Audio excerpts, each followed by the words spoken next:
On June 28th, 1914, shots rang out in the streets of Sarajevo, the capital of the Austro-Hungarian province of Bosnia and Herzegovina. With 2 shots, Gavrilo Princip assassinated Archduke Franz Ferdinand and his wife, Sophie, Duchess of Hohenberg, lighting the powder keg of political tensions that would erupt in the First World War. At this moment in history, weapons technology had improved quickly, outpacing military strategy and leadership.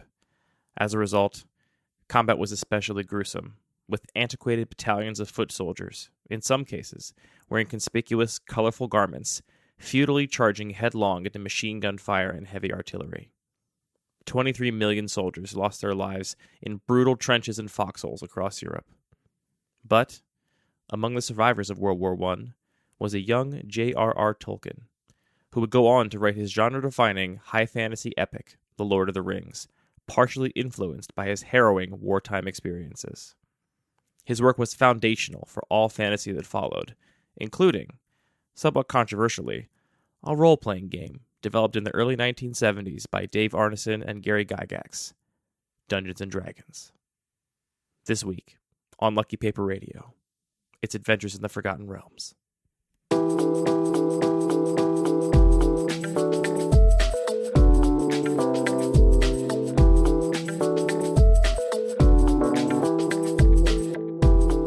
Welcome to Lucky Paper Radio. I'm your host, Andy. I'm here with my co-host, Anthony, founding member of the Turbo Team Maddox. I'm so excited to finally get the Turbo Team together. We've got a full 8-pod for the Turbo draft, and that's what we're talking about today, right? You finished your Turbo Cube in paper, your 3rd cube finished in paper. We did a draft on stream last night. We'll put the video in the show notes so people can watch that if they want to check it out and they missed the stream. And we're doing a full 8-pod today, Anthony, of your very fast cube. Should be a lot of fun. I'm looking forward to it. We are not talking about that on this episode, though. But in the spirit of the Turbo Cube, this is going to be a Turbo podcast. We are doing our Adventures in the Forgotten Realms set review show. This is going to be a little different than past set review shows. For one, Jet is not joining us. He's on vacation, doesn't have time to talk about Adventures in the Forgotten Realms, so it is just Anthony and I. And unlike Modern Horizons, where we went really, really deep on almost all of the cards that lots of cube designers are testing, here we're going to go a little shallower. We're going to talk about some things in passing, some of the cards that interest us, but just keep it a little quicker. So this podcast should be right around normal podcast length instead of the 3.5-hour slog that was the Modern Horizons show. Yeah, the Modern Horizons set was really unique in that it was doing, all kinds of cards. Not every card belonged to a theme. They were just throwing a lot of one-ofs at us, which just meant a lot of things could fit in different cubes. Adventures of the Forgotten Realms is much more like a traditional set where we have a couple different core mechanics, and either you're kind of interested in those mechanics or not. So hopefully we can talk about things a little bit more holistically. Yeah. So like I said, Turbo Podcast. We're going to go quick. But before we dive into our cards individually, I want to talk about the survey data, which we're going to be referencing in the show. So regular listeners of this show will know that we do a survey for every set and ask cube designers what cards they are testing. Every cube designer basically selects the cards they plan on testing in their cube, and then they rate them on a scale from 1 to 3, where 1 is a card they're very skeptical of, but they're going to try out, maybe see if it overperforms or doesn't meet their expectations. 3 is a card that's like an absolute staple for them. It's going to be a card they're going to have in their cube for a very long time. And then 2 is kind of right in the middle. Card they're testing, somewhere in between about. And the goal of this survey is just to capture how excited people are for these cards in their respective cubes. So we're not trying to make some kind of objective scale of best cube cards in the set or anything. We're just trying to gather the broad diversity of what cubes are across all different kinds of restrictions and design philosophies to just see which cards are checking most of those boxes for people. So we're going to talk about some of the cards that are most tested, so the most people are interested in, as well as just a couple cards that we think are relevant and are worth a look by cube designers. That's by no means the entire set, so go ahead and check out the article as well. It'll have a cool graph that'll show you both how popular the cards are in terms of number of people that are interested in them, as well as how contentious they are and how excited people are about them. I should say, when this show comes out, the article will not yet quite be out. It's going to be coming out in the coming weeks, so look forward to that, and subscribe to our newsletter if you want to find out when it drops. Should we dive into individual cards, Anthony? Just kind of take this speed style, Turbo Team? Let's do it. It's Turbo time. Turbo time! And then they get really serious. They say it's turbo time. And they both start running around the house as fast as they can and jumping over the couches. But when you try and jump in, they yell at you and they say, "You're not part of the turbo team. Don't run. You don't run with us. We're the ones who run. Until you're part of this turbo team, walk slowly." All right, we're going to start off with the full cycle of creature lands. There is one in each color in this set, and they are among the most popular cards tested by the respondents of our survey.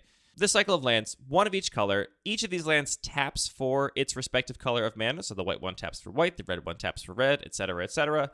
And they enter the battlefield tapped if they are your third or later land drop. So if you have one of your first two lands, they come into play untapped. If it's your third, fourth, fifth land you play, they're going to enter the battlefield tapped. That is their downside. And then they all have an activation cost to turn them into a creature until end of turn. So in color order, the white one is Cave of the Frost Dragon. And for 4 and a white, it can be turned into a 3/4 white dragon creature with flying. The blue one, Hall of Storm Giants, for 5 and a blue, can be turned into a 7/7 blue giant creature with Ward 3. The black one, Hive of the Eye Tyrant, for 3 and a black, can become a 3/3 black beholder creature, and it has a triggered ability. Whenever it attacks, exile target card from defending player's graveyard. The red one, Den of the Bugbear, for 3 and a red, can become a 3/2 red goblin creature, and whenever it attacks, you create a 1/1 goblin tapped and attacking. And Lair of the Hydra, nice and simple, for X and a green, can become an XX green Hydra creature. Anthony, what do you think of these lands? I'm really excited to see these lands. As you may or may not know, I love man lands. I think they're just such an interesting way to add more texture and complexity and opportunity to gameplay where you are, not paying a high cost for including these in your deck, but you have a lot more options. And I love the combination of this fast mana, or, the fast land mechanic combined with the man lands, because it's still a real cost that they come into play tapped some of the time, so it's not just, always include this in your deck, but it's low enough of a cost that I think even some of the much higher powered cubes can afford to run these. You say it's not always included in your deck. Can you imagine in my cube or your cube drafting a deck of any of these colors and deciding to not play these lands? I don't think so. And I think that is a relevant comparison, to something like Treetop Village, where I think some decks, especially in your cube, you might actively avoid it because that's too high of a cost. Treetop Village always coming into play tapped, I think, is very different than coming into play tapped some percentage of the time. I always like to think about how you see 7 cards in your opening hand and then only 1 card per turn, barring any card draw or other kinds of card advantage for later on turns of the game. So if your cube is fast like mine, most games are over by turn 5, 6, 7, basically, is when the sort of deciding plays are made. That's the turns where you really can't afford to have a tap land when you don't want one. And if you're not drawing an abundance of cards, if you're going to see this card in a game, it's, maybe 50-50 to have been in your opening hand, basically. And so you're very often going to get to play these cards untapped when you need to. I think these cards are very strong. The community is pretty high on them. Like I said, they are among the most popular cards across the entire set, tested by everybody. So these are all rare lands, so they're not going to be tested by peasant or pauper cubers, but amongst unrestricted cube designers, Den of the Bugbear has 40% of our respondents testing it, Cave of the Frost Dragon, 28%, Hive of the Eye Tyrant, 23%, Lair of the Hydra, 21%, and then Hall of Storm Giants, the least popular, but still 17% of our respondents are going to try out that big old blue giant land. I would happily put these in many decks drafted in my cube for the reason I just said, is that if they're in your opening hand, you get to play them untapped, and oftentimes they'll be in your opening hand if you see them over the course of the game. And then the chance that you draw them later, and it's also on a turn where you need to use all your mana and curve out, is, I think, a relatively small cost for the big upside these cards offer. I mean, Cave of the Frost Dragon, the white one, is, I think, very relevantly drawing comparisons to Celestial Colonnade, which taps for 2 colors of mana. It mana fixes you, so it's a dual land, which is good. And becomes a slightly bigger creature with a relevant keyword ability, but is a gold card. You need to have both colors of mana in order to activate it, and you can't use the Colonnade itself as those mana to activate it, because then it'd be tapped and it can't, attack or block. So for being monocolored, I think Cave of the Frost Dragon is a very solid side grade to something like Celestial Colonnade. It's like a very good card. Train Master GT's hot take. Cave of the Frost Dragon is the strongest creature lands in Adventures in the Forgotten Realms. This card has largely been snubbed by portions of the Cube community because they believe it to be worse than Celestial Colonnade. The truth is that the 2 cards couldn't be more different. Cave of the Frost Dragon can go into virtually every white deck. Because it can enter the battlefield untapped in the early game, proactive decks can play it without losing tempo. Meanwhile, control decks can still use it as a great late-game mana sink. I think Cave of the Frost Dragon is really strong, and I think more people should be considering it for cube inclusion. Thank you. The one I'm most excited about, I agree with the community. I'm most excited about Den of the Bugbear. That is the red one that makes a 3/2 that produces a token when it attacks.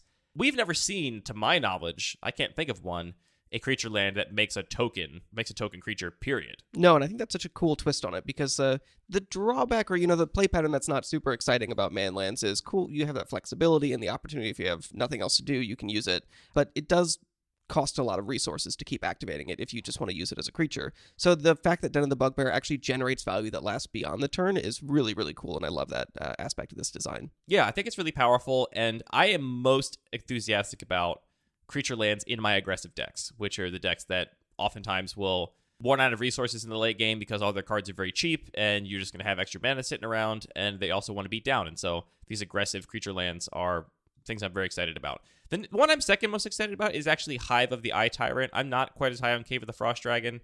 We did some testing with this on stream, and 3/3 Menace is a very good aggressive body, and the fact that it exiles a card when you get to attack is a cool toolbox effect to have. The fact that that triggered ability is a much more narrow than perhaps the other cards here, which has become big flyers, or they become giant creatures, they become creatures that make tokens. Like, that's kind of a reactive ability that might make activating Hive of the Eye Tyrant more appealing than you would have thought. Like, it might have been a term you never would have considered activating a creature land, but because your opponent has an Uro in the graveyard, now you're like, well, I'm just going to throw this land away because I need to get rid of that Uro. And having that flexibility at basically no cost, I think is very strong. Right, I totally agree. Like, in the same way that Den of the Bugbear gives you a token, it generates some value for using it. The value from exiling relevant cards from a graveyard can be there. Like, that can be a real sort of opportunity for you. Right. And, like, you won't be the beatdown, so it's not like I would ever attack with a creature land in any other circumstance, but to get rid of their Reanimator target, to get rid of their Uro, to whatever, you will end up activating this land and attacking with it.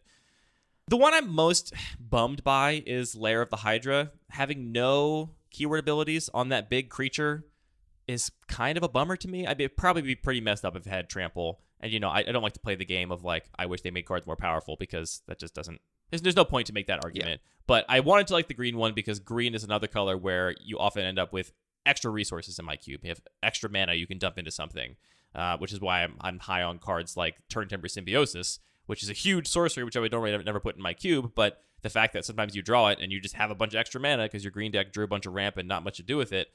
And the fact that this only becomes a big thing, it just basically it's chump blocked. This basically becomes a copy of the Abyss for X and a green every turn. Hey, the Abyss does work. It does something. So that's the one I was like, I wanted to like. I think it was the last one spoiled, and then I was kind of like, this was not going to be for me. But overall, I think it's a really strong cycle, and I agree with you, Anthony. I think creature lands offer some cool flexibility, and I historically have been off them in my main queue because of my pathological aversion to tapped lands. These only entering tapped sometimes makes them much more palatable to me. Totally. I think the other thing that's worth mentioning about these man lands is if you're playing a cube and you often find that players have a lot of extra sideboard cards and you're kind of disappointed that like a lot of these cards are just not being played, adding creature lands is a great way to just activate more of the cards that you actually draft because you don't take a spell slot for it. Yeah, absolutely. That's true of any kind of lands, whether they're utility lands, creature lands, fixing lands. Just right. This is, I think, one of the cube design level ups is that if you just find that the worst 10% of all my cards are never getting played, because if you're in blue-black, you're just going to have enough playables. You're not going to play this universally less appealing blue card or black card or whatever. Just cut those cards, put more lands in. That makes all the decks a little bit better because they can play more of the cards they drafted. All right, next up we have some really controversial, complicated cards. We have Power Word Kill and Portable Hole. So Power Word Kill is actually a pretty straightforward card. It's 1 and a black for an instant, destroy target, non-angel, non-demon, non-devil, non-dragon creature. Really interesting text. So basically it just kills anything unless you have one of these sort of iconic creature types of the different colors. We've seen lots of different Doomblade variants, or maybe at this point we should really call them terror variants, but it's just a 2-mana black instant that kills almost everything. I think there's not a ton to say here. People who want more Doomblade variants are going to play another Doomblade variant. It's going to work most of the time. I'm really not excited about that extra text. To me, it's just noise. It's going to, have some awkward feel-bads occasionally when it can't hit a Gristlebrand. I'm much more interested in just playing cleaner cards. But if you want more powerful removal, it's an option. My thing about Power Word Kill is, first of all, I should say, I am not excited when I see a terror variant anymore. I used to look forward to them because I ran many of them in my cube and was always looking for more options to get rid of creatures at 2 mana. And my curve has gotten low enough now that 2-mana removal, while still very strong. Like, I'm not like saying Go for the Throat is not a good card. It is a good card, and this would be a very good card if I put it in my cube as well. But I have so many options, and I'm already not playing all the options available to me, and so like more options here is just not the most exciting thing. Even if I was excited for more 2-mana removal options in black, this is among the most irritating type of restriction to me, because it is somewhat arbitrary, out of your control, and also requires you to like read a bunch of type lines and text on cards. Like, can this hit devils and demons and spirits? Like, you have to like read the thing and actually remember what all the sort of types are, and just this very annoying to keep track of. It's like the accounting type of complexity that I don't like on cards. So I'm not playing Power Word Kill, even though I'm in a power optimized cube, and it's just not for me, I don't think. If you want it, you want it. If you are the person who likes it for the flavor, go for it. Otherwise, that's all I've got to say. Yeah, I mean, it's funny. As my curve has gotten lower and lower in my cube, you know, the tempo advantage gain from using a 2-mana removal spell on a creature has just gotten less and less, where now very oftentimes you're using a 2-mana spell to remove a 2-drop or a 3-drop instead of 4 drops and 5 drops, and it makes those cards a lot worse. Like, I am much more excited about, you know, cards like Fatal Push and Bloodchief's Thirst and stuff like that now than I am about more Doomblade variants. So and those kinds of restrictions are a lot more interesting. So our next card we have here is Portable Hole. So this is 1 white mana for an artifact. When it enters the battlefield, exile target non-land permanent an opponent controls with mana value 2 or less until Portable Hole leaves the battlefield. So this is kind of just like an Oblivion Ring for small things. And it's also a restrictive card, but in a way that's meaningful. You get rewarded for this extreme efficiency with this restriction that it really only performs early in the game or in the context of like specific small utility things. Because mana value is very strongly correlated to a card's impact. Like that is how the game is balanced. Type line is largely flavor. It's largely storytelling. You know, sometimes there's some connection. Like, you know, angels and dragons are very likely to fly. So you could say Power Word Kill will miss on a higher density of flyers or something if you wanted to. But yeah, it's kind of an arbitrary thing. It's not directly correlated to impact on the game. Right. So with Portable Hole, you're going to be making meaningful decisions because either you're an aggressive deck and you care about things in the early game and getting rid of blockers, or you're a slower deck, but you care about having that early interaction to stabilize you. The fact that it's an artifact is also, I think, pretty cool. We've seen increasingly a larger amount of artifact matter stuff in White, including in Modern Horizons too. And this is just another cool little option. Yeah, it's funny. If you went back 2 years, I think I would have been very excited for Power Word Kill in my cube, and I would have completely overlooked Portable Hole and said this is not good enough. It doesn't do enough for me to be playing it. And now where I sit today, I'm totally opposite. I'm very excited about Portable Hole, not into Power Word Kill. Historically, I have been not into the kind of answerable removal you get from Oblivion Rings. Like, to me, one of the most tilting play patterns is you're playing some control deck, you are leaning on your Oblivion Rings and Banishing Lights for removal, and your opponent just has a Reclamation Sage. And, you know, for free, they get to completely undo your removal. You accidentally made one of their cards way better by, you know, playing this enchantment they could remove. It's just like, you have to build your deck and draft and play, assuming that removal is going to work, because there's no other option. There's no valuable lines to play if you assume it's not going to work or going to be removed. And then sometimes it's just removed, which is a big bummer. My first change of heart on this effect, sort of, came with Mesmeric Fiend variants like Mes Fiend and Brain Maggot and Kitesail Freebooter, and I like those cards a lot more than Oblivion Ring, and they're for a couple reasons.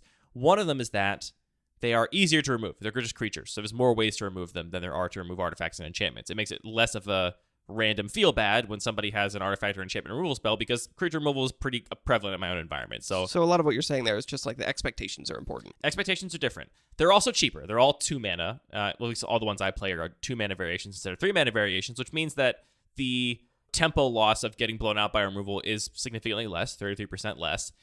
And more importantly, I think the way they play, it's more about a tempo advantage than it is about answering something. Like, if I'm paying 3 mana in my environment for Oblivion Ring, it better answer the thing. Like, I'm spending 3 mana. I'm not spending 3 mana for like a tempo play. I'm not going to spend 3 mana for what is effectively a bounce spell.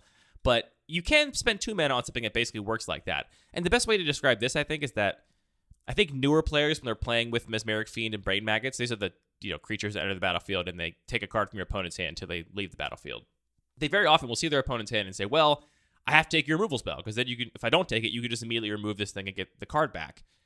But that's actually great. Like, right. If they use the removal spell has still been taken, but permanently, and also they've sequenced weirdly. That's a great point. Right. If you can make them use their removal spell on a 2-mana 1/1 or a 2-mana 1/2 flyer, and also change their sequencing because you took the card they would have played that turn instead, their Signet or whatever you took, that's an amazing sequence that really benefits you and is actually good. I think you have to think about those more as tempo plays. And that's where Portable Hole really shines. Portable Hole, to me, is extremely efficient. I think of it very similarly to Fatal Push. Fatal Push has the upside of maybe sometimes being able to remove creatures that cost up to 4 mana value if something's left the battlefield that turn, if you trigger Revolt. This has the upside of being able to hit non-creature permanents. So it has a similar... I think you can kind of put them on the scale and weigh them similarly. It's a different kind of upside, but, And to me, I don't mind at all that this is answerable. I actually think a lot of times people won't bother to answer it because you only invested 1 mana in it and you remove something inherently kind of small. Like, there's some circumstances where, like, sure, if you put a Tarmogoyf under it, it gets to the late game, now the thing comes back as a 6/7, then they might be able to answer it and it might be advantageous. But I was thinking about this line. Just imagine you're playing a green deck, I'm playing a blue-white control deck. I Portable Hole your Mana Dork on turn 1. You get to turn 3, you have a Reclamation Sage in hand. You can now blow me out. You can answer this removal on your turn 3. Do you want to play Reclamation Sage and get a 2/1 and your Mana Dork back? Or do you just want to play a Nissa Voice of Zendikar? And obviously it depends on all the other sort of considerations in the game and what's going on, what's in your hand. But I think oftentimes you're just going to say, I'd rather have a Nissa Voice of Zendikar right now than I want that 1/1 back, because Portable Hole was really like a tempo play. Totally. So I'm really into it. I don't want to blabber on too much because we have a lot to talk about, but I think Portable Hole is great. It's exactly the kind of design I really like. And Power Word Kill is powerful, but I'm not into it. It's not the kind of card I'm looking for my environment. I'm not looking for more cards like that. Portable Hole is also nice in that I think it scales really well with the environment. It's obviously going to be better the faster the format is, but I think that's sort of a separate axis from power level, and you can be playing at a pretty low power level, and this is still, a reasonable effective card, but at the highest power level, it's also very reasonable, which I like. Yeah, and the reason we're talking about these cards at the top, these are the 2 most popular cards by our community responses. So we have 50% of our unrestricted testers are playing Power Word Kill, and 71% of the peasant testers are playing Power Word Kill. Portable Hole, 46% of unrestricted testers, and 43% of peasant testers. So 2 most popular cards in the set. I don't think it's confusing as to why that is. They are generic, they are removal, they can fit in any environment, they are powerful, they don't fit with any of the existing set mechanics, they just work really well. And so they are kind of standouts just in terms of the number of people that are testing them compared to all the other cards in the set. For the rest of the cards, we're going to go in color order and just kind of tackle the ones that, again, are either interesting to the community or interesting to us or otherwise worth talking about. And the first one is Dancing Sword. This is 1 and a white for an artifact equipment. The equipped creature gets +2/+1, and it has equip 1. Already a pretty good rate, I think. It's a little better stat boost than Bone Splitter at a little more cost. You're paying 2 up front instead of 1 to play it, and it does require white mana. But +2/+1 for equip 1 is really, really strong. And then it has this important ability, which is when the equipped creature dies, you may have Dancing Sword become a 2/1 construct artifact creature token with flying and ward 1. And then it stops becoming an equipment once it becomes a creature. I think this card is really great. I'm playing it in my own cube. We've talked before about this issue of equipment is powerful to have access to because in your aggressive decks, it can turn your cheap creatures, which you are going to have a lot of them because you're trying to be proactive, and they are inherently going to be pretty bad draws in the late game. If you get to turn 6, you're going to draw your 1 mana 2/1 or whatever, and it's not going to look that great. And equipment is great because it can turn all of those late draws into relevant threats. Now you have a 4/3 or a 4/2 or something. It's a much bigger problem for your opponent. It demands some kind of answer or some kind of trade in combat. And importantly, repeatably. So you can Just turn keep doing multiple, cheap, junky things into actual things that can trade. But one of the costs of equipment, especially in higher power or in interaction-dense environments, is that they can become a liability if your opponent has enough removal to just keep you off of creatures. And now you have equipment, which requires creatures in play to do anything. And because your opponent has enough removal, they just can basically make that card a blank card and turn their removal into, a 2-for-1 because they get rid of your 1 creature. Now your equipment is also irrelevant. God forbid you draw your 2 equipments, in your early hand, and now you just have to pray you can stick a creature to make any of your cards relevant. So cards like Dancing Sword are in a similar class to me as cards like Ancestral Blade, that it's equipment, but it comes with other upside. And the upside here is that when a creature dies, you can just turn it into a creature, and now your equipment is a creature instead. Right. So I think the equip one is really what's important here. For a power Honestly, level perspective, yeah, I agree. I think just being, an equip one with a +2 to power actually forces a lot of trades. I think that's most of the power of this card. But even if the turning into a creature is only relevant 20% of the time, that's, I think, a really critical 20% that just For sure. bumps up the fact that there's so much less cost to putting this in your deck. And especially if you're talking about those kinds of play patterns you're describing of, I put this on my 1/1, I trade with something. I put this on my 1/1, I trade with something. If that's your plan, then being able to say, okay, well, I'm out of 1/1s. Let me now make this a flying creature. Just lets you force through and give you that reach and that last bit of damage you might need. This is exactly the kind of card I like to include in my cube, where it gives you a lot of choices. When do I play this? What do I equip it to? Do I turn it into a creature when that equipped creature dies? All those kinds of questions come up every turn. You get to decide regularly how you're going to move this equipment around, what you're going to do with it. But it's a relatively simple card. It's a lot of choices, but it's not like a big menu of options and stuff that are going to be confusing and overwhelming to you. Just imagine you're playing an aggressive deck, you're playing red-white, your opponent board wipes, and you're like, all right, well, I'll turn my Dancing Sword into a flyer, and then untap, and I'll activate my Den of the Bugbear and attack you for, 6? Right?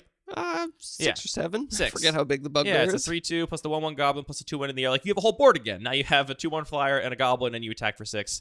Right after a board wipe. So I think it's great. It's not insanely powerful, and we don't see a huge abundance of people testing it. So it is one of the more popular cards. We have 20% of unrestricted cubers are testing this card.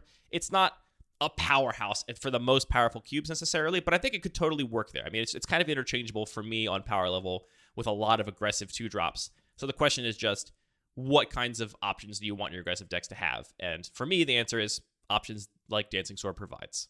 So obviously equipment just works in most aggressive decks.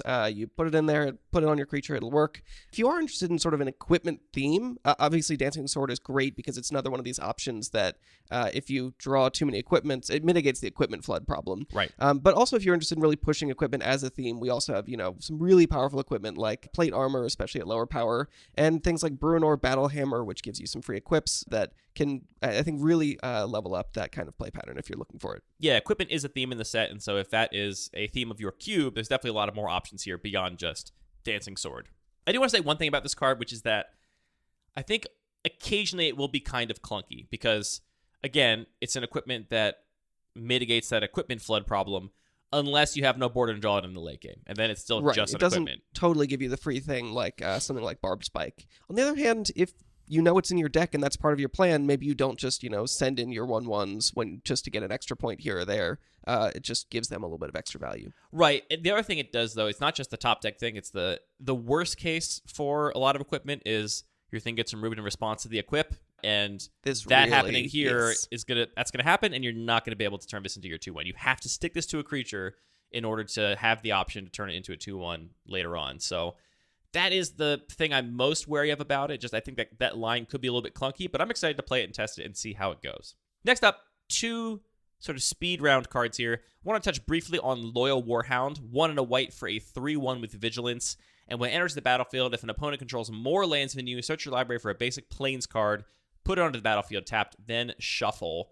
I could not find room for this card in my cube, but it interests me for one specific reason, which is that it is the rare aggro 2-drop that is better when you are on the draw, which I think is an interesting depth to give to aggressive decks. Similar to Dancing Sword, it's kind of interchangeable on power level with other aggro 2-drops. It's not, the cream of the crop, but it is a 3-powered 2-drop. It will do work. It will attack and block. So it's really a matter of do you want to mitigate the polarity of aggro matchups when aggro is on the draw? If so, I think Loyal Warhound is a reasonable addition. And 14% of our unrestricted cubers kind of agree and are going to be testing the card. This is also obviously relevant if you have a multiplayer cube that's trying to emulate that commander experience where ramp is really critical and you want more colors to have access to it. This is a pretty easy to include. Yep. And then I want to touch briefly on Monk of the Open Hand. This is 1 mana for a 1/1 creature elf monk, and it has Flurry of Blows. Whenever you cast your second spell each turn, put a +1/+1 counter on Monk of the Open Hand. I was surprised to see how many people are testing this card. 12% of our unrestricted cube designers and 19% of our peasant cube designers. I think this card is overrated. I think it's going to be somewhat more difficult to activate than people want. Sure, if you play it on turn 1, you're going to get to activate it a couple times, probably. but the fact that you need to activate it twice before it's better than something like Isamaru is very real. It's got no other abilities. It's going to be a horrible draw in the late game, which 1-drops already are, but this one's going to be especially bad because it's going to be just a 1/1. This is pretty low for me on the list of, like, the canonical list of, like, aggressive 1-drops I'm interested in. And yeah, I see a lot of people that are interested in testing this. So do you disagree? Do you think this card has a lot of potential? I don't have very strong feelings. I really do like this second spell a turn mechanic. I do too. So I'm excited to see more options to fill that out. And it does have a real ceiling. You know, if you get a second counter on it and then turn 3 you attack with it, do you trust your opponent doesn't have 2 instants they can cast? Yes, or maybe I definitely trust my opponent doesn't have 2 instants. First main phase cast a cheap creature and still have mana up. Like I think there are play patterns that where gets this is a little just bit more going to difficult. start to become a little bit difficult to block. So I don't hate the card overall, and obviously everyone loves +1/+1 counters. That was the one thing I'm going to say. I think the one place where this makes sense to me is if you have a deep +1/+1 counter theme. As a cheap 1-drop that can get +1/+1 counters, it's nowhere near as good as something like a Pellet Collector, but I think it fills a similar role, and there are not that many 1-drops that come with inherent +1/+1 counters in all of Magic's history. So maybe that accounts for most of the people that are testing it. But I think on raw power level and compared to like other aggressive 1-drops, this is very low for me. But if you have +1/+1 counter synergies, I think it's quite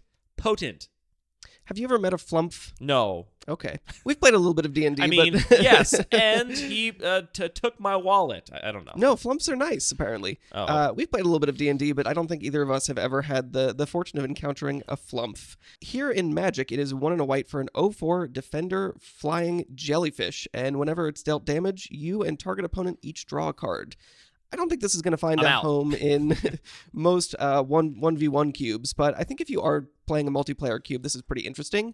I'm generally not a big fan of, the politics of, hey, attack me and I'll let you draw a card. But even if you're just, playing reasonably, someone who's clearly behind attacking you with a 1/1, you have that opportunity to, try and draw out of the person who's ahead on board. So I think in multiplayer cubes, I'd actually be interested in how this played out. I think a lot of people like those politics. I agree, it's not my favorite part of multiplayer cubes. Bigger criticisms from me, I'm not into 0/4s with flying in a multiplayer cube. I do not want to further encourage people just turtling up and not attacking their opponent and building up their own board state. That's a great point. Some people are into that. Some turtles are, I guess. Ask yourself. Am I not turtly enough for the Turtle Club? All right, next up we have Nadaar, Selfless Paladin. So obviously a big aspect of this whole set is venture into a dungeon, and I think that that's going to be pretty polarizing. Some cube designers are going to say, well, I want the venture of the dungeon to work. Let's cram all these cards in. Some are going to be kind of off it. I actually do like Nadaar, Selfless Paladin, which is 3 mana, 2 and a white for a legendary Dragon Knight. It's a 3/3. It has Vigilance. When it enters the battlefield or attacks, you venture into the dungeon. And if you've completed a dungeon, other creatures you control get +1/+1. This is actually kind of self-contained if you kind of want just a little bit of dungeon. 12 years dungeon. All of you. Dungeon. 7 years, no trials. And your curve is, A little bit of dungeon! And your power level is low enough that a 3/3 for 3 that does some small effects is reasonable, then I think this is actually a reasonable card to include. And if you are trying to go deep on the dungeon mechanic, then this is, I think, going to be one of the key cards. We have 6% of our unrestricted cube designers testing this card, which is not a lot, but frankly, the set does not have a ton of standouts in terms of testers, so it's kind of up there on the list. And the fact that 6% of people are testing this, but very few other venture cards break anywhere into those numbers, tells me that most people playing this card are not building a venture into the mechanic. A venture into the dungeon. It's a cool meta mechanic. Themed cube. They just think this card is individually powerful enough. And I agree. I think it totally is. We didn't mention yet, we did do an entire previous episode all about just the mechanics and the design of Adventures in the Forgotten Realms. And I recommend listening to that as a precursor to this because we're not going to repeat ourselves on our thoughts on all these individual mechanics. But since we recorded that episode, we have actually played with these cards. We've had pre-release here in our local game store. And I was not high on Venture into the Dungeon already, but I thought it was kind of an interesting way to make these modal mechanics, these modal abilities that can trigger in different ways. I'm significantly lower on it after playing with it for the reason that the way it's designed is an individual venture is not worth a whole lot. The first one's worth a scry 1 is kind of the best thing you can do. And then there's obviously a whole table of other different things you can trigger with it. But each thing you're triggering individually, not until you get to the late stages of some of those dungeons does it get as good as drawing a card or something like that. So individual ventures are not self-contained value that's very high. And there's a lot of choices associated with them, right? And we talked about how the choices are always limited to 2 options beyond the first option of just which dungeon do you choose, and that's a nice way of simplifying that a little bit. But I overall found when playing with and against Venture into the Dungeon cards that very often it was just, all right, we're always going to go into the Lost Tomb of Phandelver. That was just the one that seemed like it was the best kind of baseline value dungeon, which kind of minimizes what the mechanic can be. But my bigger criticism is that the individual adventures mattered so little that I didn't find myself feeling like it was worth it to expend mental energy thinking about, okay, my opponent, I can see can venture 1 time next turn. Maybe they have a way to venture 2 times in their hand. If they do venture 2 times, what are the different paths they could choose? And based on what they choose, how does that change my sequencing on my turn, right? Like, the strategy of the game as it relates to venture mechanics just felt like way too much mental load for such little payoff. Because again, it was like, are they going to make a goblin token or a treasure token? How does that change how I sequence my plays on this turn? And it felt like it was just not worth it for me to expend my mental energy to figure that out, and it was basically just kind of ignoring the venture mechanic, and whatever happened. Yeah, that's fair. I mean, I don't know if it's a problem. Like, I do agree there is a lot of negative to the fact that the Lost Mine of Phandelver is, like, the dungeon you go into most of the time. But I think that's actually, like, for my taste of the venture mechanic, kind of okay. Like, if that complexity was really, really relevant, and all of these were chosen equally at different times, I think that's kind of, like, complexity would be a bit much, especially like it's really nice play. That each of the dungeons has like a bit of a shortcut. It's like you have the super aggro dungeon where it's like you Right. only do this if you are like very proactive and you think you're gonna get your opponent dead very quickly, or you have a big payoff for completing a dungeon. You have the Lost Mine of Phandelver dungeon, which is like the default, kind of absent other reasons to go into a different dungeon. And then to me, the Dungeon of the Mad Mage is the last one, is what it's called, right? It is the Dungeon of the Mad Mage. That one is like you're the venture deck one, because it's way deeper. There's way more payoff if you can get all the way through it, but the first couple like tiers of it do a lot less pound for pound than the Lost Mine of Phandelver. And so that's kind of like you're the venture deck one, and maybe you can venture into that one. So I like that they have those shorthands to make them a little bit more approachable. But yeah, we said before that venture is not inherently a parasitic mechanic. I still completely stand by that. I think if you want to put some of these venture cards in your cube, you can. I think there is a significant cost of just accounting and complexity. Like if you have 3 venture cards, now you have to like keep these dungeon cards. People have to think about them. And to me, the gameplay of like knowing my opponent had access to some number of ventures and some number of options from those ventures, I mean, compared to like a planeswalker, right? Like a planeswalker is similarly modal to like a repeatable trigger on venture, but generally planeswalker abilities are very relevant. It's like, is my opponent going to uptick or downtick their planeswalker? That I will think about. I will put myself in their shoes and say, why would I want to uptick or downtick it? What could be in their hand that would change that decision? And if they uptick or downtick, how does that change my sequencing? Like that to me is what Magic is about, like those kinds of questions and thoughts. And I did not find myself feeling like it was reasonable to do that on Venture into the Dungeon, at least not at a casual level. And it doesn't seem like it'd be fun to do at a competitive level, even if you deemed it to be worthwhile. Hey, there are bad planeswalkers too. The last white card we want to talk about is Priest of the Ancient Lore. This is 2 and a white for a 2/1. When it enters the battlefield, you gain 1 life and draw a card.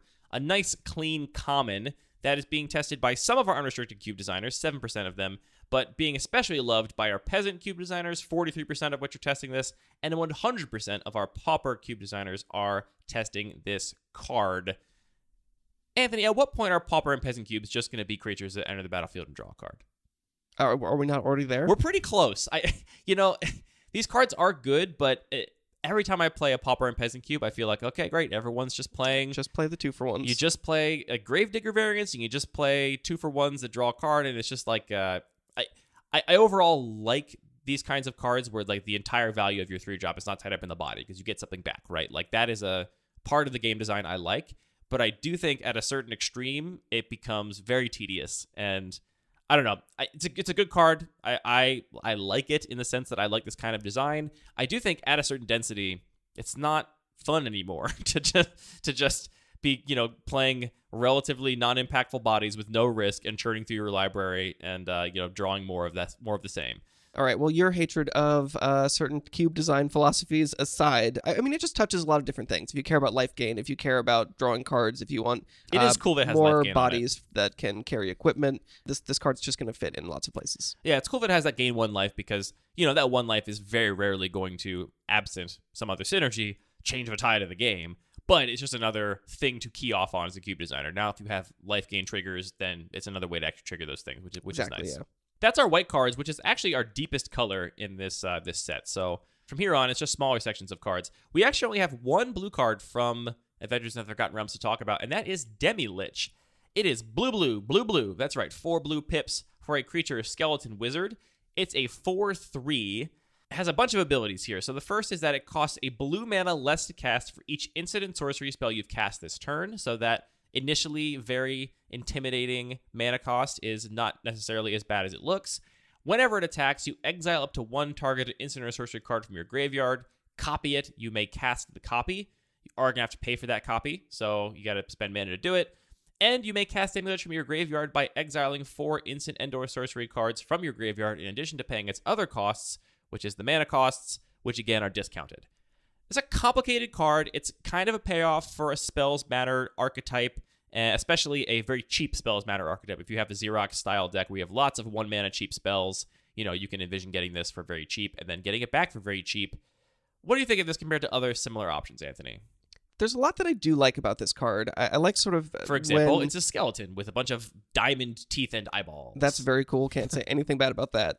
I like when, we have complicated cards, but the effects interact with each other and sort of tell a story. And this, you cast a bunch of spells, you cast your Demilich for free or for very cheap, and then you get to start using those spells that you cast and put in your graveyard. That being said, it's still a lot of complexity. I think it's going to be pretty hard to make work in your typical singleton environment, and the cost still looks scary to me, even though I know it's not quite as scary as it is.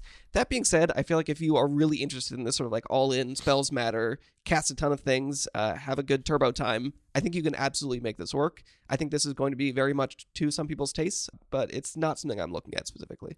I think it's perfectly viable as a payoff for those Xerox style decks, like any Delve card and stuff like that. I think it does the same job and does it pretty well. And so I think if you have those kind of decks in your cube, you can play it and it would be totally fine. There's a couple things I don't like about it. So aesthetically, the fact that it's got those 4 blue mana symbols on the top right, you are going to want to be a pretty heavily blue to play this card, but it's worth noting that you can play instants and sorceries of any color to reduce that blue mana cost. So you can be pretty evenly blue-red deck, play 2 red instants and sorceries, and then pay 2 blue for this 4/3 that buys back cards from your graveyard. That's how it can play out. So I don't like the aesthetics of it looking so blue, but in practice not being that blue, because you can just play other sorceries and instants of other colors and then pay very little blue mana or no blue mana for this card. It's pretty blue, though. What are you going to have 4 adventurous impulses? I would not be surprised if someone could construct a constructed deck that maybe even had no blue in it at all that could totally play Demilich. Okay, I'll buy that. Because, again, you just got to trigger all these spell casts and then you can get this thing for free. So I don't love that aspect of it. And then the card you get out of it, this 4/3 that, basically lets you flashback a thing every turn when it attacks, is also not the kind of payoff I want. A 4/3 with no abilities, no keyword abilities in combat. We're looking at this wall of text and you're saying no abilities. Sorry, no keyword abilities in combat. No relevant combat abilities, and then a very sort of projected your opponent will see this coming and have every opportunity to try and interact with it and stop that from happening. And you only get it when you attack. So if you're on the blocks, if you're defending, then it's not going to do anything for you. It's just going to be a 4/3. Compare this to something like Murktide Regent, which is, I think, a very similar slot in the Magic universe. It goes into the same kind of deck. It does a similar kind of thing. And I so much more prefer the play patterns of Murktide Regent, which is mechanically, I think, quite a bit simpler. It visually looks like an easier splash, as it were. You don't have to be super deep blue to play Murktide Regent.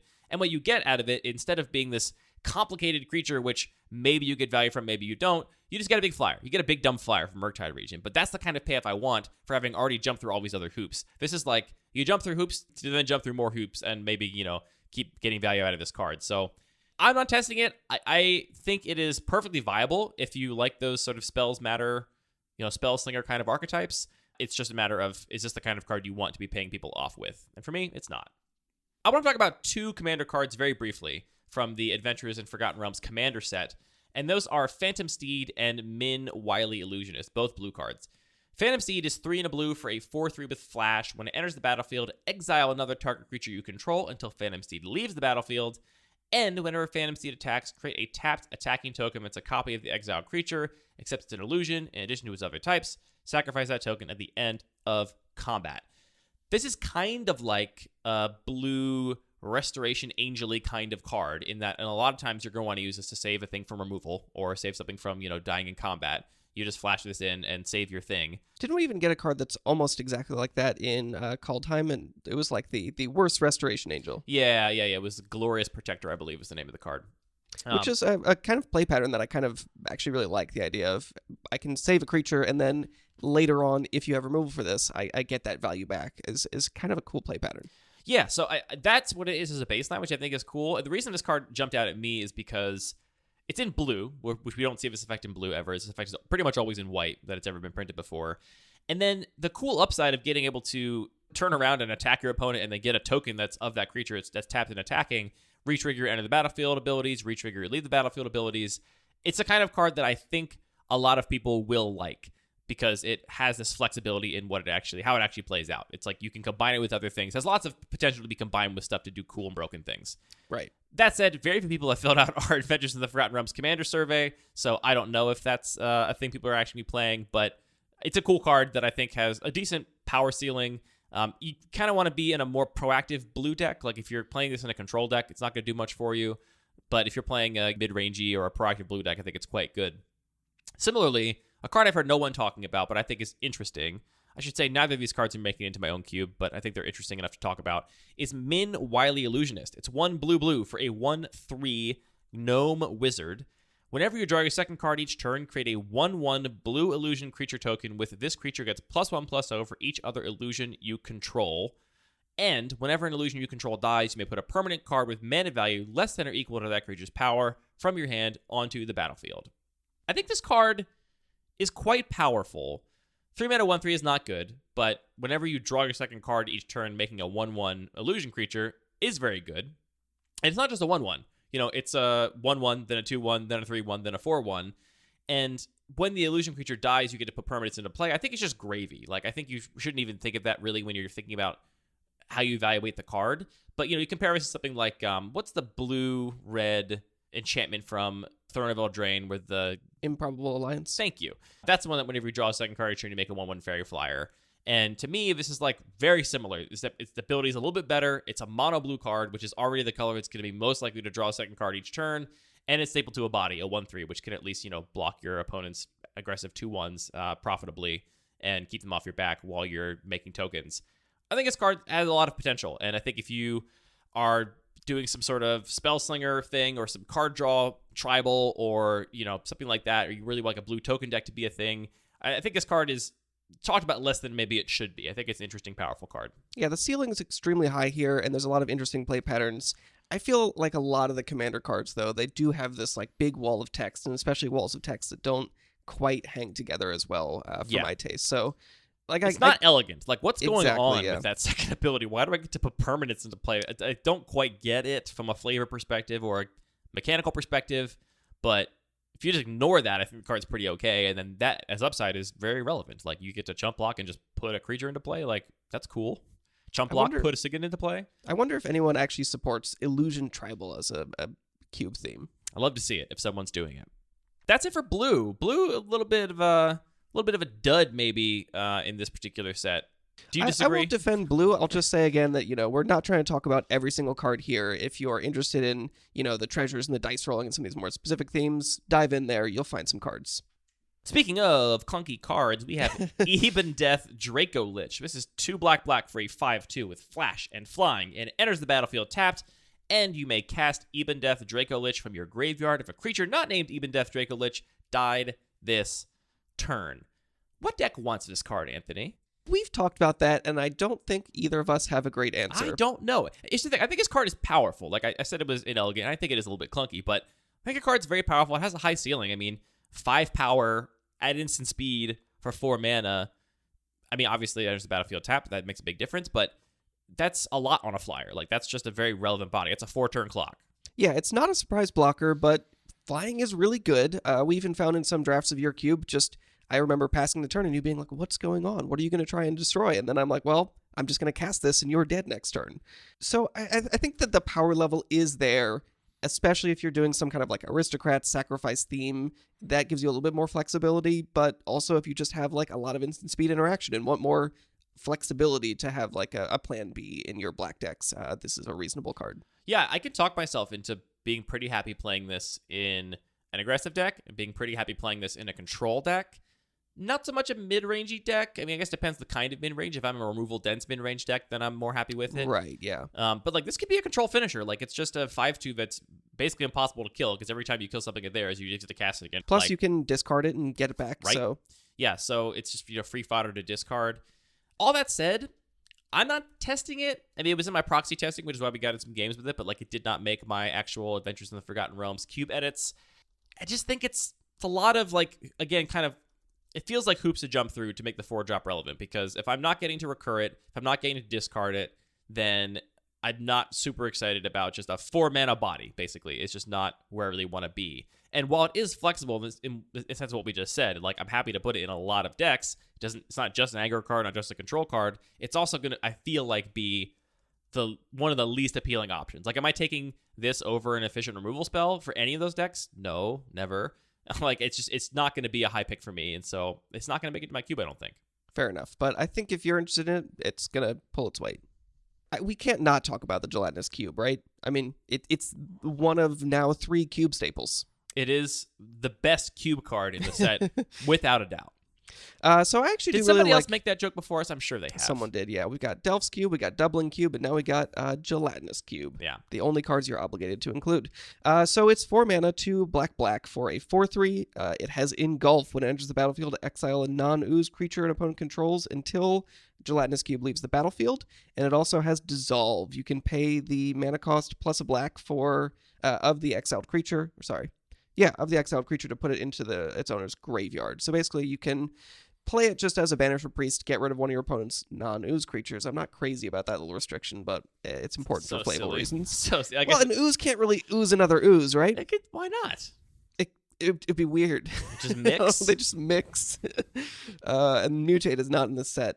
But then you can actually, if you have some extra mana, get rid of that creature completely. So what I like about this is that it's a Banisher Priest that can actually get into combat and can be a little bit of a mana sink. Okay, so flavor-wise, if it is an ooze that it engulfs, I think it should get +1/+1 counters equal to its power toughness. Like, get bigger based on the size of the ooze it engulfs. I'm sure that early in and design, that's what it was. Shouldn't come back if the Gelatinous Cube dies. They would just become, all one ooze. And both players share it if it was an opponent's creature. No, because this is the dominant one. It took over. So I think if you like a Ravenous Chupacabra, this is actually going to play out pretty well. And again, just as a tempo play, even if you have to block with it and lose the creature, the fact that it actually has a relevant amount of power makes it pretty reasonable. It's worth noting that the Banisher Priest effect was actually in black before it was ever in white. Faceless Butcher. Oubliette? Oh, Faceless Butcher. Faceless Butcher. Oubliette as well, a little bit. But Faceless Butcher is the first, I'm aware of, the earliest creature that exiles the thing on ETB until it leaves the battlefield. And that was an early black creature, which I don't see anybody playing in their cubes really much these days. I mean, maybe old border cubes are pretty excited about it, but beyond that, I don't see it much. We talked a lot about Oblivion Ring effects earlier. I don't like Banisher Priest for the same reason. It's just like easy to remove thing that you paid 3 mana for to try and get some advantage, and then it just gets killed. On the other hand, I really like Banisher Priest effects for that reason. The fact that they do offer more complexity and opportunities for exciting moments in the game. You say complexity, but it's not complex. If I take your great thing and you have a removal spell, there's no complexity. Well, there's but no you want to strategy. set up when is the right time to use it. I mean, I don't think it's fair to you. I think it's very reasonable for you to say that is not the kind of like gameplay moments that you enjoy. I don't think it's reasonable to say everyone should enjoy those. No, I know. I just think that my opinions are great. And I have a different opinion.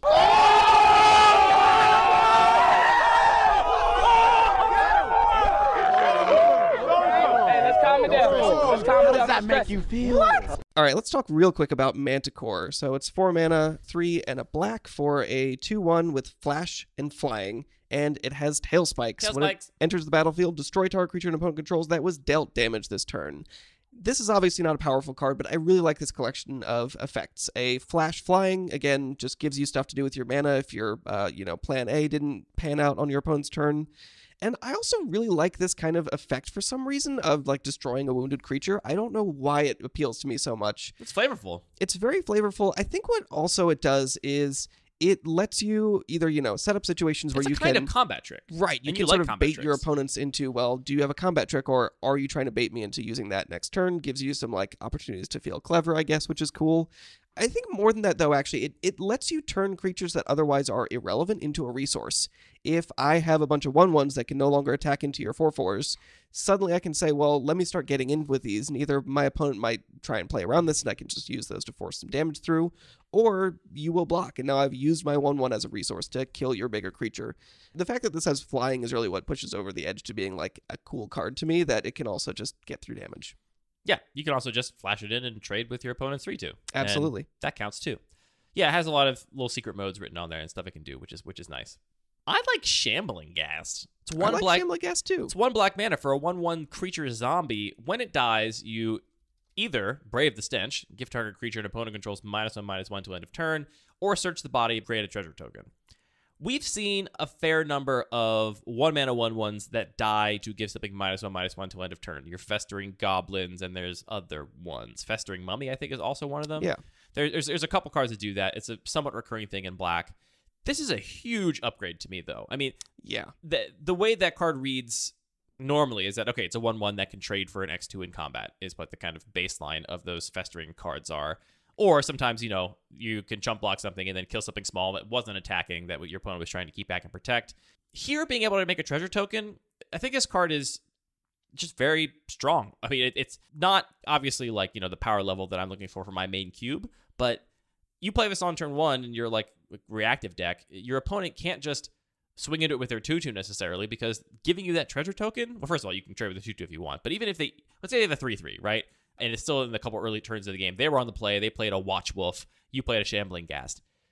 Giving you that treasure token might be a huge cost. Like, you might be able to really take advantage of that tempo play to, like, jump ahead of your opponent and play something ahead of curve and kind of take over the game a little bit, and at least, like, really set them back pretty far. So I think the card is flexible. It has that relevant type I know people like. We don't see any statistically significant amount of unrestricted cube designers testing this card. 10% of the peasant designers are testing it, and 30% of the pauper designers are testing it. If I were peasant or pauper and I supported any kind of, it's not even just good in proactive decks. I think it's just a good card. I'd be more interested in this probably in peasant and pauper than we're seeing amongst our respondents. But I think the card has overperformed for me, and just is quite good.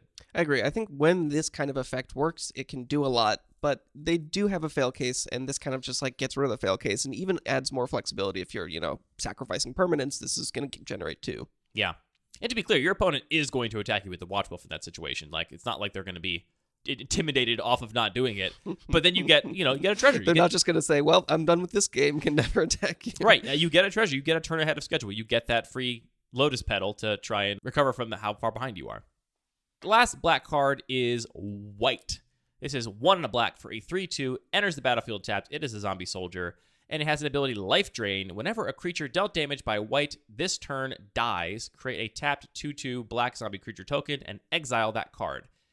I wanted to shout this out just because we talked about Dauthi Voidwalker in our Modern Horizons 2 set review. Obviously a very, very powerful, aggressive black 2-drop, but one that I was conflicted about, largely because of the double black casting cost, the shadow, and basically all of the text on the card. All of the text, every single word in the card had me conflicted, because I don't like double black, because it makes it harder to draft multicolored, aggressive, proactive decks in my environment, which I want to encourage.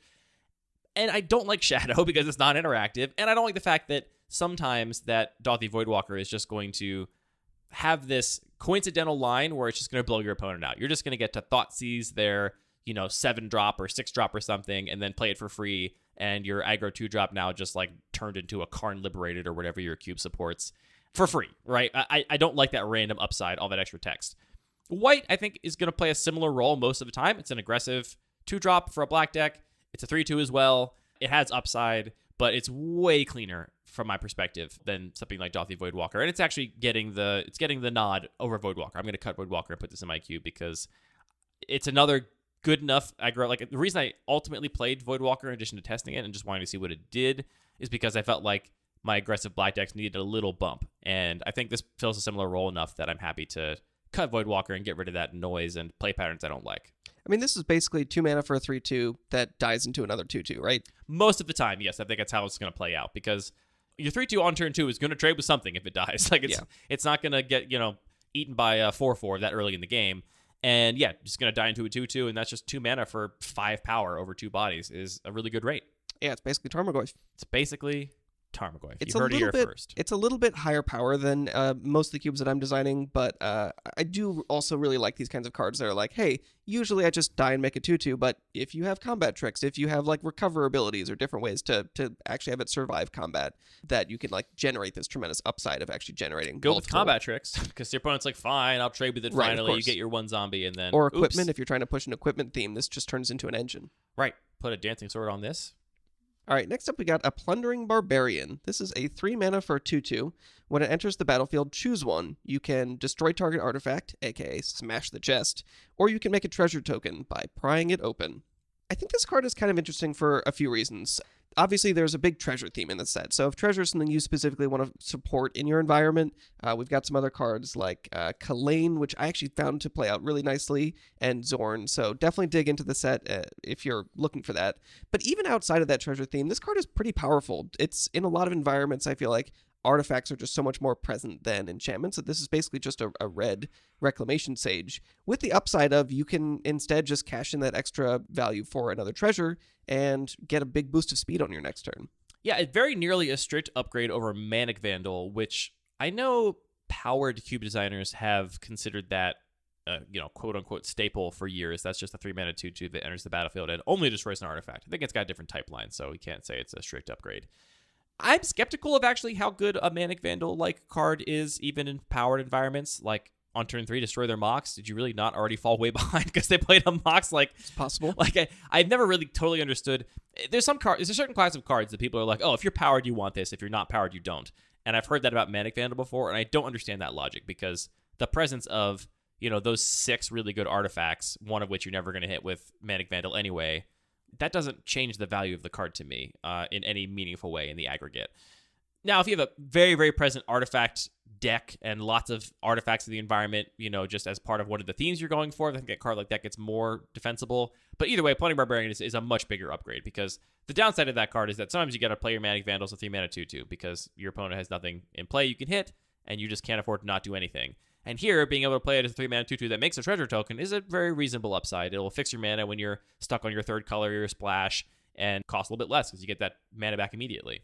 Yeah, I think it'll play well in some environments. One question I have about this card, and maybe this is a bigger topic for another day, but it's kind of like this is just a 2 mana 2/2 because it rebates you one of the mana, right?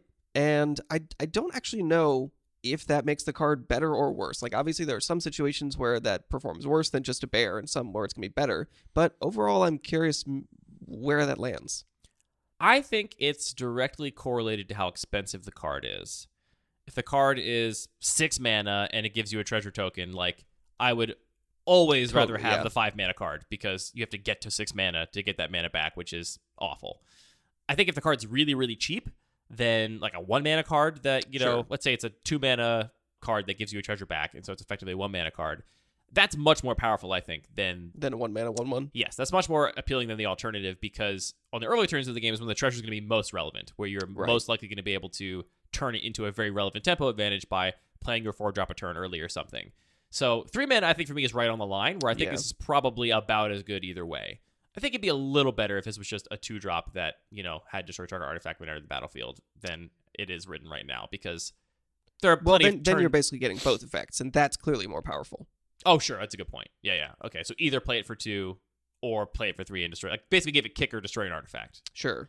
That's actually almost exactly that adventure card from Embrace Shieldbreaker. Thank you, Embrace Shieldbreaker. It's actually not that far from that card. So overall, if you're interested in treasures or you have a lot of artifacts, this is definitely a card worth considering. I actually really like this next card. You see a Pair of Goblins. Ah, Goblin! Be careful. It's an instant. Cost 3 mana. You can either charge them, create creatures you control get +2/+0 until end of turn, or befriend them. Make 2 1/1 Goblin tokens. I really like that this is a card that can enable the sort of go wide strategy, similar to equipment, where we can have this problem of, hey, you need a bunch of equipment, but you also need to make sure you draw your creatures to go with it. If you're trying to support this kind of go wide and then cast a overrun type of effect, or what's the actual red card that does +2/+0? Trumpet Blast. This just has that failure mode of, hey, it also makes multiple bodies, so if you draw these in the wrong order, you're fine. You just befriend those goblins and you're good to go. I wouldn't even call it a failure mode. I'd say the baseline here is make 2 goblins, and if you're in a situation where Trumpet Blast is great, then you get to do Trumpet Blast, which is very real. And it being an instant to make 2 goblins is also very relevant. I kind of want to build a kitchen table deck with just you see a pair of goblins, Goblin War Party, that Entwine card from Modern Horizons 1, and the one that makes goblin tokens with prowess. That would be actually kind of annoying to have some Goblin goblins with Wizardry. prowess, goblin wizardry. But just they have all these spells that make goblins and no actual goblin creature cards would be a fun little casual deck. So obviously not an extremely powerful card, but in lower powered environments, I think it supports that kind of deck in a really nice way. I mean, 3 mana, 2 1/1s in instant speed is not nothing. I mean, that can really mess up some of your opponent's attacks if they don't know to expect it and walk right into, swinging with a couple 3/1s. You're like, die. All right, well, hopefully we can befriend those goblins. Moving on to green. All right, so first card we have, again, just a couple cards, but Prosperous Innkeeper is something I think is really worth consideration. So exactly an answer to, or, the next chapter in the question we were just trying to ask. This is 2 mana, 1 and a green for a 1/1. When it enters the battlefield, it's a halfling. A treasure token. It's a halfling citizen. I haven't seen that type line before. Right, we saw it on... No, we didn't. That was a dwarf? Doesn't matter. There are halflings now. I literally haven't Very seen it cool. before. I have not looked at that type until just now. So I'm being very literal. So it's a 2 mana 1/1 that rebates you 1 of those mana with a treasure. It also has whenever another creature enters the battlefield under your control, you gain a life. So this is kind of just like Essence Warden that lets you twiddle your mana around a little bit. This I think is a more powerful here as a 2 mana 1/1 that makes a treasure than if it was just another Essence Warden copy. Because it's going to allow you to then go to a 4-drop on turn 3 if you have your next land drop, which is a very relevant boost in... Well, I guess I should say the caveat here is that the Essence Warden style cards are cards you always want to play first because you want to maximize your life triggers. True, and so the fact that you're not going to be able to play this on turn 1 and then follow up with your Ajani's Primate on turn 2 will probably mean this is actually worse across the board for things like Constructed. But I think the treasure rebate here is more relevant, generically speaking. I agree, yeah. So I think that we've seen this life gain in green specifically pushed in Strixhaven and in Adventures of the Forgotten Realms. If you're interested in pursuing that green life gain theme, this adds a ton to singleton environments where now you have your Essence Warden, and then in white, obviously, you have the Soul Warden and other Soul Warden. What's Soul Warden? Soul. S-O-U-L. I was picturing Soul S-O-L. You have Soul's Attendant. Soul's Attendant is the card you're thinking of. So yeah, just having more density for singleton environments. Obviously, you can just play a bunch of Soul's Attendants if you want, but if you want to be keeping singleton, more options really enables that kind of deck. And the treasure thing's kind of interesting as well, so I think this is going to be a card that can find some homes. Last green card is Ranger class. This is the last among the sort of popular cards that we are talking about today.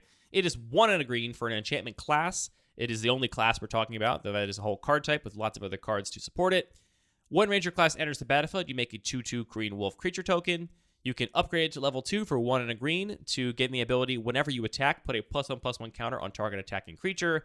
And the last level for 3 and a green, you can upgrade it so that you may look at the top card of your library anytime, and you may cast creature spells from the top of your library.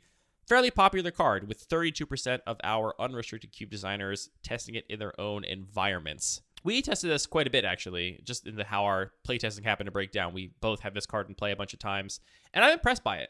I mean, a 2-mana 2/2, I think it depends on your environment, how much your green decks want that. I think my green decks want that now more than they did 18 months ago, 2 years ago, and that first level is very real. You should play this card with the expectation of going to both those first 2 levels. Some of these classes you play kind of just for the first level, maybe for all 3 levels. I think the baseline use case here is you get a bear or a wolf, but a 2/2 for 2 mana, and then later on you can, when your mana shakes out that way, upgrade this so you can put a +1/+1 counter on your attacking creatures.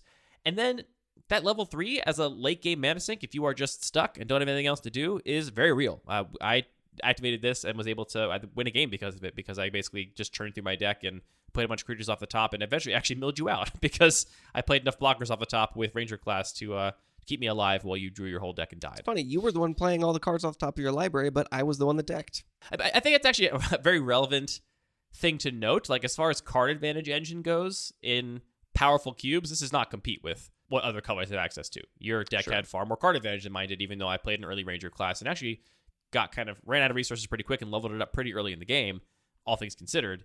But yeah, it's a very real late game mana sink, and the fact that it's not tied to that 2/2 body, you get the 2/2 wolf, you can trade in combat with it, then you can upgrade this enchantment later on as the game carries on, is that's most likely what's going to happen. If this was an ability on a 2/2, the chances of that 2/2 actually living to the point in the game where you're willing to dump 4 mana into it to allow you to cast spells off the top of your library, not very likely. But here it is very likely. Like, enchantment's just going to hang around unless it eats in a removal spell. Yeah, I mean, the floor is pretty high. You're getting a 2/2 creature out of it from the beginning, and you have this flexibility in the late game. Similar to the Dancing Sword, even if that only matters 20% of the time, those are possibly games that you wouldn't have another way to win. So that late game potential is actually very relevant. That's a great point, yeah. Even if you only get it to level 3 5-10% of the time, maybe those are games that you can now win that you were going to lose because you have this access to this ability, which is very real.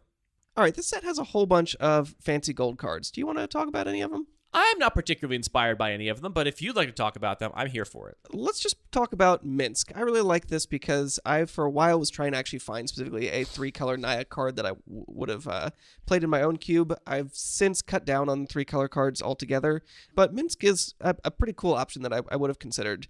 It costs red, green, white. That is it. It is a 3/3. When it enters the battlefield, create Boo, a legendary 1/1 hamster creature token with trample and haste. And you can pay X until end of turn. Target creature you control has base power and toughness XX, and it becomes a giant.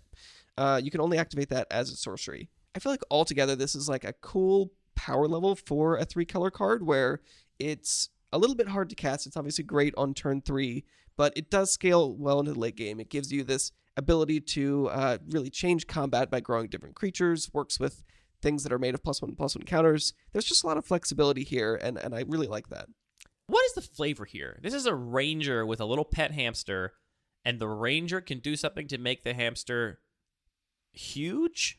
Yeah, that adds up pretty easily to me. No, but it's not a wizard. Like, what is this guy? It's just some guy. The flavor is this was someone's D&D character, and they created Misnc, and they said, well, I want to have a cool hamster, and I want to be able to make my hamster huge. Is Boo the magical creature? Is Boo able to change their size when their friend is nearby?